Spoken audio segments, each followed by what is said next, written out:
მიგრაციის სტატისტიკა დაიდო 2025 წლის. შევდივართ საქსტატის საიტზე და საქსტატის საიტზე ვაჩვენებთ ეკრანზე რა ხდება. საქსტატის საიტზე არის აგერ მიგრაციის განყოფილებაში შევდივართ და აგერ სტატისტიკა, მე სტატისტიკაში მოსახლეობა და დემოგრაფიაზე გადავდივართ, აქედან გადავდივართ მიგრაციის განყოფილებაში და იმიგრანტების და იმიგრანტების რიცხვის, სქესისა და მოქალაქეობის მიხედვით და აგერ არის მონაცემის გადმოწერა შეგვიძლია, გადმოწერე აი ეს ფაილი. ამ ფაილის მიხედვით ჩვენთან საქართველოში 2025 წელს მოსახლეობა გაიზარდა. უფრო მეტი ჩამოვიდა, ვიდრე წავიდა.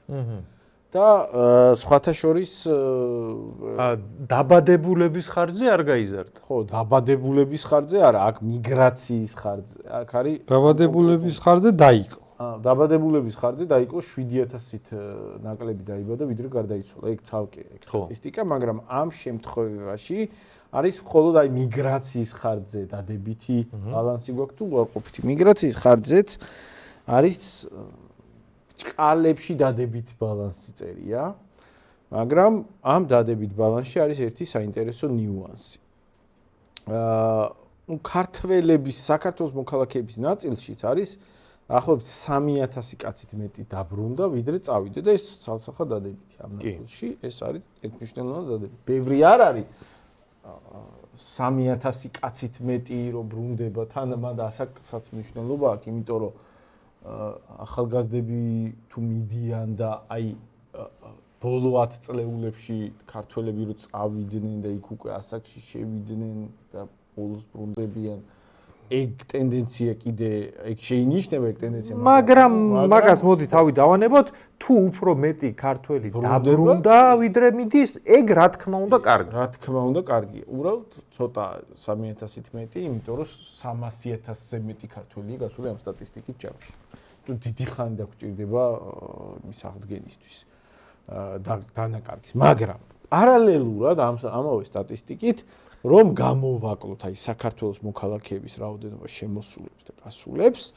ირკვევა რომ 13,800 უცხოელით მეტი შემოვიდა ვიდრე გავიდა 14,000-თან მიახლოებული ციფრი 14,000 აი ზუსტ ციფრს ვიტყვი ეხლავე 13,853 უცხოელი 14,000 უცხოელი დაგვემატა საქართველოს არა მოქალაქე 14,000 დაგვემატა პლუს კი მაგდენით მეტი ჩამოვიდა ვიდრე წავიდა ხო შედარებისთვის ზუსტად პრაქტიკულად იგივე ციფრი იყო 2024 წელსაც 13,544 უცხოელი დაგვემატა ამათი სტატისტიკით აი აგერ 2024 წლის სტატისტიკური მაჩვენებლებიც აქვეა ახაც რომ მივამატოთ გამოვაკლოთ 13,500 14,000 კაცი არის მინიმალური მატება, აი ბოლო 10 წლის მონაცემები რომ შევაფასოთ, აი ეს 13-14,000 უცხოელის დამატი არის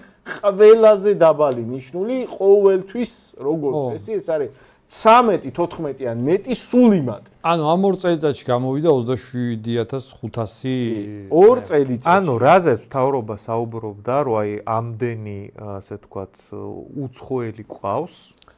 მთავრობა იყო 257,000 მაგ მონაცემს უნდა მივამატოთ 284,000-ია ეხლა ორ წელიწადში უკვე 284,000 აი ორი თვის წინ კობახიძე ხო ყველა გადაცემაში იძახდა რომ ხალხო რომ იცოდეთ მაქსიმუმ 257,000 არისო ჩვენი კვლევით. მან დაარამატებდა რომ ეგ კვლევა არის 2 წლის წინანდელი და ჯერ კვლევაში ეჭვებია დიდი რამდენად მართლა ეგრეა, მაგრამ იმ მონაცემით 257,000 უნდა ყოფილიყო 2 წლის წინ. თავრობისვე მონაცემებით ახლა 2 წლის თავზე მინიმუმ 27,000-იანი მატება, ანუ უკვე გახდა 284,000. ეხა ხო ყველას ესმის ასეთივე ტენდენცია რა შედეგამდე მიგვიყვას 2 წელიწადში. აი მოდი 10 წელიწადში. მოდი გავაკეთოთ ეგეთი რამეა, მარტო წლევანდელი მონაცემი რო არ დავითვალოთ და ჩავთვალოთ, რომ რაც წინა 5 წელში ხდებოდა გავაგრძელოთ დროში და წარმოვიდგინოთ, რომ რავი, აი მომავალი 10 წელი ეს სტატისტიკა შენარჩუნდა. ანუ საქართველოში ბოლო რამდენი წელია უკვე იმაზე მეტი კოდება ვიდრე იბადება და სტაბილურად ეს 14000-იანი ნამატი არაქართველების უცხოეთიდან შემოსული არაქართველების ნამატით სტაბილურად გვაქვს. 10 წელიწადში რამდენი უცხოელი იქნება საქართველოს? 10 წელიწადში ასე თუ გაგრძელდა 130,000 კაცი მინიმუმ უნდა დაგვიმეტოს. მინიმუმ. ყველაზე ოპტიმისტური გათვლით ამ სტატისტიკის მიხედვით. 130,000 კაცი უნდა დაგვიმეტოს ამ ტენდენციის ყველაზე ოპტიმისტური გათვლით, რაც ნიშნავს, რომ 410,000 უნდა აცდეს უცხოელების რაოდენობა. ოღონდ ამ სტატისტიკის რეალურობაში არის დიდი კითხვები. დიდი კითხვებია ეს სტატისტიკა ხომ არ არის, აი ძალიან უხეშად შეფუთული ტყუილი და რატო? ხო. აი უბრალოდ 2025 წლის მონაცემებს შევხედოთ, გამოვიტანოთ ისევ ეკრანზე და შევხედოთ ქვეყნებს, რომელი ქვეყნებიდან რამდენი კაცია შემოსული, ხო? აქ არის თანმიმდევრობით ყველაზე დიდი ოდენობით კლებისკენ, აი რომელი ქვეყნიდან არის ყველაზე მეტი და შემდეგ უფრო ნაკლები მოქალაქეობის მიხედვით. ნუ საქართველოს შემდეგ მოდის რუსეთის ფედერაცია, საიდანაც 900 ადამიანით მეტი შემოვიდა, ვიდრე გავიდა შარშან. დაახლოებით, შემდეგ უკრაინა და შემდეგ მოდის ინდოეთი. აი უბრალოდ თქვენ თვითონ თქვენ თვალებით გადახედეთ საქართველოს თბილისის სურათს და თქვენ თვითონ დაფიქრდით. ამ მონაცემებით 2025 წელს 1200 ინდოელით მეტი შემოსულა მხოლოდ საქართველოში, ვიდრე გასულა. ან მაგ სურათს ხედავთ ხო ეხლა ქუჩებში, რომ მხოლოდ 1200 ინდოელით მეტია შემოსული, ვიდრე გავიდა. მეცაც გეტყვით, რომ ჩაუყვეთ ქვემოთ ქვეყნების ჩამონათვალს, პაკისტანი საერთოდ არ არის ჩამონათვალში. ანუ 1000 ადამიანიც არ არის შემოსული. ხო, ანუ აი აგერ ამერიკის შეერთებული შტატებია ეს ყველა ეს დაბლა, მე ჯამურად სხვა ქვეყნებიდან. აი ამერიკის შეერთებული შტატებიდან არის 1656 კაცი შემოსული, 1357 გასული და აი ამ მონაცემებს ქვემოთ აღარც ჩანს პაკისტანი. ანუ პაკისტანიდან რაღაცა მიზერული გამოდის, არავინ არ შემოსულა, ან რაღაც მიზერული შემოსულა და ინდოეთიდან შემოსულა თურმე მხოლოდ 1200 ადამიანით მეტი, ვიდრე გავიდა. ხო, ნუ ეგ აშკარად. მთელი დანარჩენი აზიის ქვეყნებია, არაბული ქვეყნები, რაღაც შუა აზია, ესენი არც ფიგურირები. შესაბამისად, ანუ ეს სტატისტიკა როგორია, იცით? ამ სტატისტიკას რამით კი ვერ გადავამოწმებთ. აი რამეზე დგას თუ არა, უბრალოდ აი რაღაც ფაილი მოგცეს. და რაღაც აი Excel-ის ფაილი და აჰა, ეგრეა რა. და აი რო თქვათ ვარაუდი გაქვს, რომ აი იქნება არ არის ეგრე. არა, მაგას ხო არ გააყალბებ. პასუხია. თან სხვათა შორის. არჩევნებს აყალბებენ, სადაც დამკვირვებელი გიდგას და რაღაც დათვლაში. რა მას ხო არ გააყალბებენ, ამაში რასაც უნდა იმას ჩაწერენ, რა, ვინ უნდა გაუკონტროლოს ეს რა არის, რა ციფრებია? თან მოდი. საიდან მოვიდა წმენა და გონორი, რომ ამას ხო ვერ გააყალბებენ. რას ქვია, რატო ვერ გააყალბებენ? აი ამ სტატისტიკას რო ავრცელებენ, მაგის დანიშნულება რა?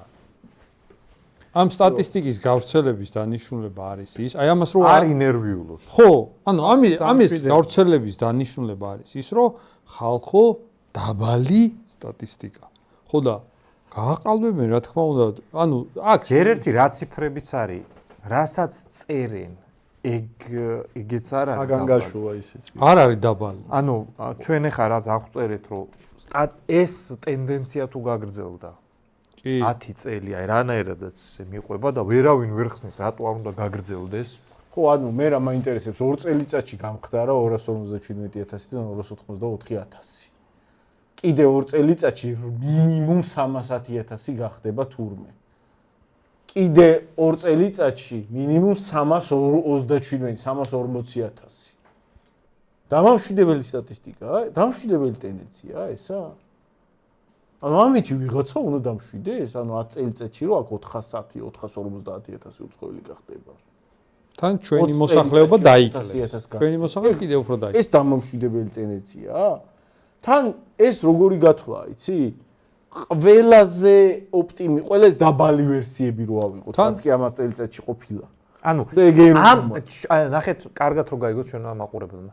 ჩვენ ამათი სტატისტიკების ხო არ გვჯერა და გონია რომ მანიპულირებენ ციფრებით.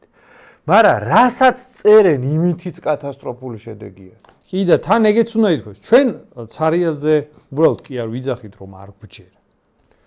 თვითონ მათივე სტატისტიკას რომ დავაკვირდეთ, მათივე სტატისტიკაში ციფრები არ ემთხვევა ერთმანეთს. მაგალითად, როცა ისინი ლაპარაკობენ იმაზე, რომ 257,000-ია სულ შემოსული, სტატისტიკა არ ემთხვევა იმ ნაწილში, რომ როცა აღწერაა ჩატარებული მოსახლეობის, ხო? აღწერის თანახმად ჩვენი მოსახლეობა რამდენიც დაგვაკლდა, აი ჩვენი ადგილობრივი მოსახლეობა რამდენიც უფრო მეტი გავიდა ვიდრე შემოვიდა, თლიანობაში მატება გვაქვს მოსახლეობაში. შესაბამისად, ჩვენი წასული მოსახლეობა უნდა გამოვაკლოთ აღწერისას რამდენი ადამიანი ცხოვრობს. ვიღაცება ჩანაცვლის. ხო და უნდა მივიღოთ ის ციფრი, რა ციფრიც საბოლოო ჯამში მიიღეს ამათმა გამოკითხვა რო ჩაატარეს აღწერის, ხო? ხო და საბოლოო ჯამში რა სურათი გამოდის, იცით? 257,000 კი არ გამოდის. 9 მილიონი გამოდის. ანუ მაგ თავისივე სტატისტიკას თუ ერთმანეთს შევაჯამებთ, სხვათა შორის ზურა მე გააჟღერა კობახიძესთან და იმ რა პასუხი გასცა, იცი? არა, ის ძველი სტატისტიკა არ იყო სწორიო. ხო და ეგ არის მთელი პრობლემა რაში არის? ანუ გამოსავალი ეგ არის. რომელი სტატისტიკაც არ მოგწონს, ის არასწორად ჩავატარებს. თუ სტატისტიკა აღიარებს მხარე რომ არასწორია, მაშინ ჩდება ლოგიკური კითხვა. მაინდამაინც ისე რატო არის არასწორი, როგორც შენ გაწყობს? და არა ისე როგორც მე ვსვავ კითხვას. ან ნახე, ან ისე რომ თვალითაც ვხედავ, რომ ეგ არასწორია. ან თვალით ვხედავ. თავრობა ხო არის პასუხისმგებელი ციფრებზე. გაირკვა რომ ციფრები არასწორია. ანუ მაგითი გაირკვა რომ თავრობა რაზეც პასუხისმგებელი არის, იმაში პასუხისმგებლობა ვერ გაამართლა. ნდობა. და ეხლა ვარკვევთ აი ეს პასუხისმგებლობა რომ ვერ გაამართლა, რა ხდება რეალურად. და ხალხი ვიღაცა უსმენს და მან მე მგონი რა ხდება, იცი? ეგ სტატისტიკა ისე არის არასწორი, რომ ყველაფერი კარგად არის. რომ სტატისტიკა როგორც წესი თავრობას რო ეხება საქმე, ისე არის არასწორი, რომ რაღაცა უბედურება ხდება და მცდელობა არის, რომ არ გაირკვეს, რომ უბედურება ხდება. ეგეთი მოვლენა, რომ შეგნებულად თავრობამ სტატისტიკა დადოს, რომლითაც ვაიმე დედა რაღაცა გავაფუჭეთ, აღიაროს. ეგეთი რამე არ ხდება, კაცო, მთავრობა მიდრეკილია იმაზე, რომ ისეთი ციფრები გაჩვენოს, რომ არიქა ყველაფერი კარგად არის. გაირკვა რომ სტატისტიკაში ცდომილება 2014 და 2024 წლების სტატისტიკის შედარებით ირკვევა, რომ დაახლოებით 200,000-ით ნაკლები უნდა ვიყოთ და პირიქით ეგ 200,000 ნაკლები კი არა 200,000 მეტი გავიჩნდეთ. და არაუშავს ხალხო ის წინა არასწორი მეთოდოლოგია. ეხლა კითხვა ხო არის? კაი, წინა არასწორი მეთოდოლოგიით ჩატარდა. ეგება ეხლა რაც ჩატარეთ, ეგეც არასწორი მეთოდოლოგია. და თან ჩანს, ეხლა მაგალითად სტატისტიკაში ჩანს, ხო? ინდოელების და პაკისტანელების სტატისტიკა იმდენად დაბალი წერია, რომ თუ ადამიანი ქუჩაში გაივლის, ჩვეულებრივ ეგ რამე ის ხო არ არის ეხლა რთული შესამოწმებელი არა, ქუჩაში რომ გაივლის ადამიანი ძირითადად ინდოელები და პაკისტანელები. ხო? შესაბამისად ეხლა ამ სტატისტიკის რომ მანიპულირება ხდება იმ ქვეყანაში, სადაც ყველაფრით მანიპულირება, სადაც ხდება მანიპულირება, მიწებს ყიდიან ჩუმად. სტატუსს უცვლიან, არა აქვთ უფლება. ქართული მიწა არ იყიდება, გეუბნებიან, აგერ დოკუმენტი გაიყიდა. არ გაყიდულაო, რომ გეუბნებიან, გაიყიდა, ხო? სადაც ყველაფრით მანიპულირება ხდება, არჩენები ყალბდება, სასამართლო, რა ვიცი, პირდაპირ როგორც უნდა ისე გადაწყვეტე, ხო? ყველაფრით მანიპულირება ხდება და ვიღაცა რო ახერხებს, რომ არა, სტატისტიკა საათივით მუშაობს, მაგას როგორ იჯერება? როგორ ახერხებ საერთოდ მაგის დაჯერებას? რა თქმა უნდა, აქაც მანიპულირება ხდება.